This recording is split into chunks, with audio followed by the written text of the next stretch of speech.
take to the road. Today on our classic Central's Auctions, the Benvenuto drone.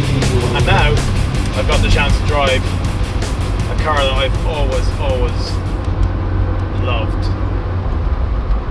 And that is a Toyota MR2 Mk1. Now for me, these mid-engined Japanese sports cars are brilliant. Because when I was growing up in the 80s, this was one of the coolest sports cars around. It looked futuristic, it was wedged in design, had pop-up headlights, and it was mid-engined. It was basically a baby Ferrari. So when I got the chance to drive this one, I just could not say no.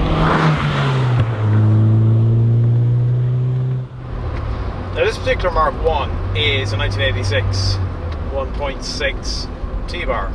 Now the T-bar was one of the cool features of the MR2. It was an optional extra. Basically it's these two pieces of glass which lift out and you stored them in the boot, so you had a Targa convertible.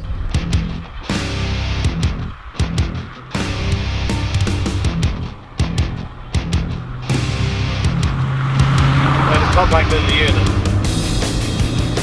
produces 128 brake horsepower, which is not bad, and it sounds really good.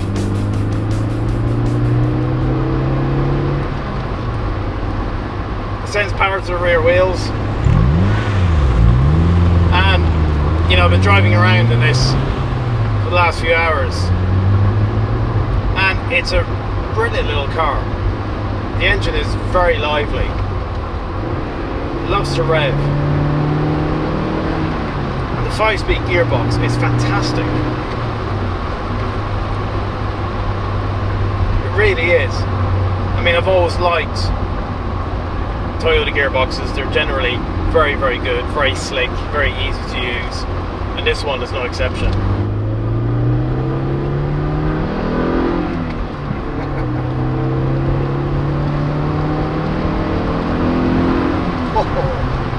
This thing pulls really well. It's done around 100,000 miles, which is not bad for an 86 MR2, and it feels really good. The engine is strong, it just pulls and pulls and pulls. It loves to rev, and the throttle response is excellent.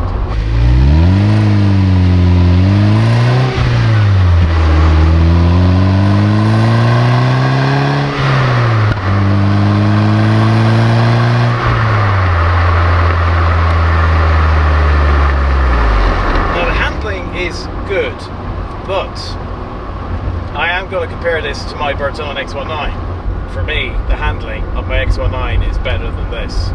Okay, this has a Lotus-inspired chassis, but I think the X19's chassis and handling and overall suspension design is better. It's tighter, it's more nimble, and the steering is superb. I mean, the steering in this is good. Light and easy to use, and as you build up speed, it's very controllable. But it's nowhere near as precise as the X19 going into corners.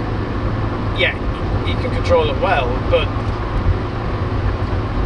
if you've never driven an X19 before, you won't know what I'm talking about. It's just perfect. Now that doesn't mean this is a bad car.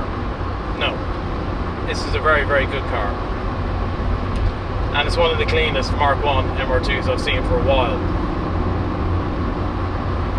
Now values of these, they've kind of bottomed out, but they're starting to slowly rise because people of my generation who grew up in the 80s are starting to think, hey, it'd be cool to have an MR2. And this is just a brilliant little weekend sports car. You can even use it on the daily commute.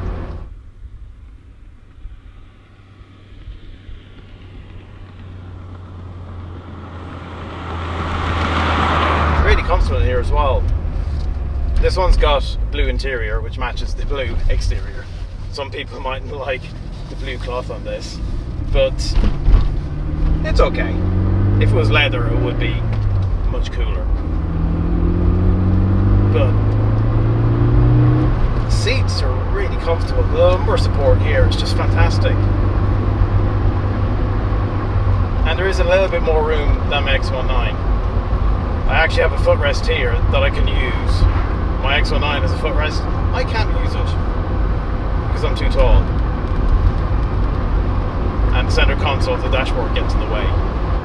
But saying that, the position of the handbrake handle right to the right of the gear stick is a bit annoying. My knee keeps catching it every so often, but you know, it's not as bad as in my X19, which made me change the original steering wheel for a tiny Momo one so I could actually change gear without hitting my knee at the steering wheel. Anyway, back to the MR2.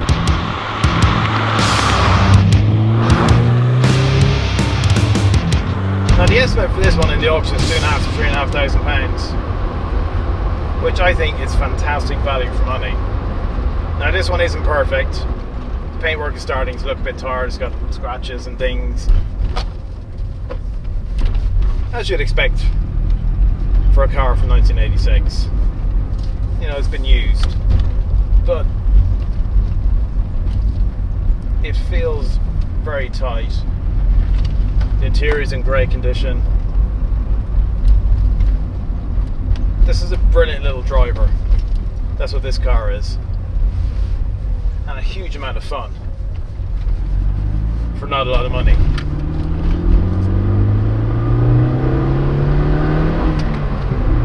Oh, that gearbox is brilliant. Oh yeah, this is a good car. Would I like to buy it? I would. But I can't. I'm not allowed.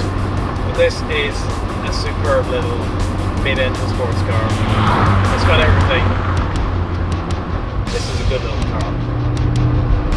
So let's see how we get on in the auction. Is there any further interest in the room before I submit that bid for the third and last time, £1,950, and holding bidder number please. Thanks for watching my latest film. Hope you all enjoyed it. Let me know what you think in the comment section below, and if you haven't already done so, it'd be great if you could subscribe to my YouTube channel. I also have a Patreon page, and if you'd like to support Takes the Road to help me make more films, head on over and check out my Patreon page. Thanks a lot, take care, see you in the next film.